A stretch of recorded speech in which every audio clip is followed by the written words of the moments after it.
یہودیوں کے مختلف قبائل بہت طاقتور تھے اور صاحب اقتدار تھے اور مدتوں سے انصار کو دباتے چلے آ رہے تھے۔ اب ان کا پہلے سا اقتدار باقی نہ رہا، تاہم انصار کے مقابلے میں وہ اب بھی بااثر تھے، اس لیے ان کی جانب سے نبی علیہ الصلوۃ والسلام کو خطرات لاحق ہو سکتے تھے۔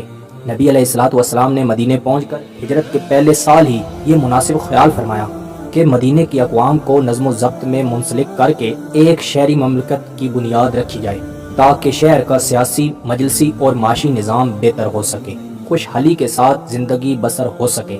نبی علیہ الصلوۃ والسلام نے سیاسی بصیرت اور حکمت و تدبیر سے کام لیتے ہوئے مدینہ کی اقوام بخصوص یہود سے ایک تحریری معاہدہ بین الاقوامی اصول پر طے کیا تاکہ نسل و مذہب کا اختلاف نہ ہو اور قومی وحدت کی تشکیل پا سکے اور سب کو تہذیب و تمدن میں ایک دوسرے کا تعاون حاصل ہو۔ یہ صحیفہ مدینہ یا میثاق مدینہ کے نام سے مشہور ہے۔ اس معاہدہ کے دو حصے تھے، پہلے حصے کا تعلق مہاجرین اور انصار اور دیگر حامی قبائل سے تھا اور دوسرا حصہ یہود مدینہ سے متعلقہ تھا۔ اس کی اہم شرائط حسب ذیل ہیں۔ یہ عہد نامہ مدینہ کے اہل اسلام اور ان دیگر گروہوں کے مابین ہے جو نظم و نساق کے سلسلے میں اہل اسلام کے ساتھ ہوں گے، ان سے وابستہ رہیں گے اور ان کی جد و جہد میں شریک ہوں گے۔ خون بہا اور فدیہ کا قدیم طریقہ قائم رہے گا۔ یہود کو مذہبی آزادی حاصل رہے گی اور وہ مسلمانوں کے ساتھ دوستانہ تعلق بھی رکھیں گے۔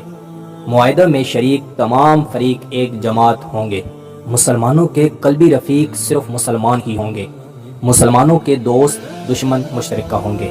کوئی مسلمان دشمن اسلام سے تنہا مصالحت نہیں کرے گا۔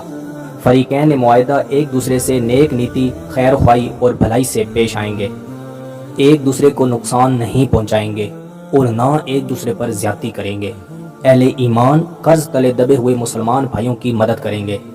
اگر مسلمانوں میں سے کوئی شخص ظلم، سرکشی یا بغاوت کرے گا تو سب اہل ایمان اس کے خلاف ایک ہو کر اٹھیں گے، چاہے وہ ان میں سے کسی کا بیٹا ہی کیوں نہ ہو۔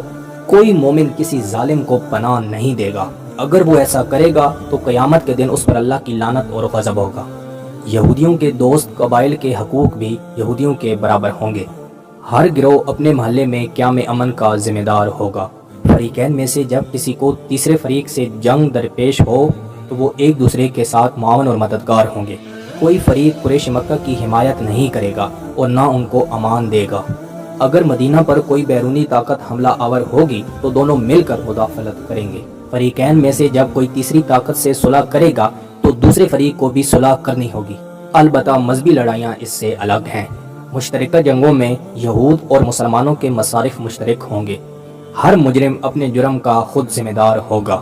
فریقین معاہدہ میں کوئی اختلاف ہوگا تو اس کا فیصلہ اللہ اور اس کے رسول صلی اللہ علیہ وسلم کے حکم سے ہوگا۔ اب ہم بات کرنے لگے ہیں کہ میثاق مدینہ کی اہمیت کیا تھی۔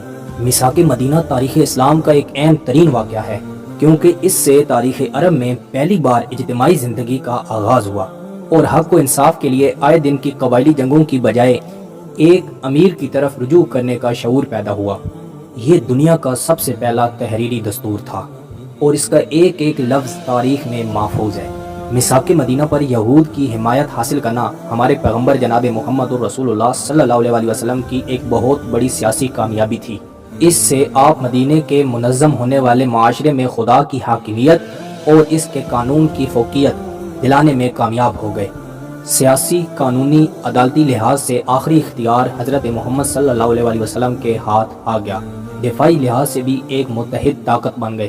میثاق مدینہ میں مدینہ کو ایک حرم قرار دے کر حضرت محمد صلی اللہ علیہ وسلم نے نہ صرف حرم مدینہ کی حدود مقرر کر دیں بلکہ یہاں فتنہ اور فساد کا مکمل طور پر خاتمہ کر دیا۔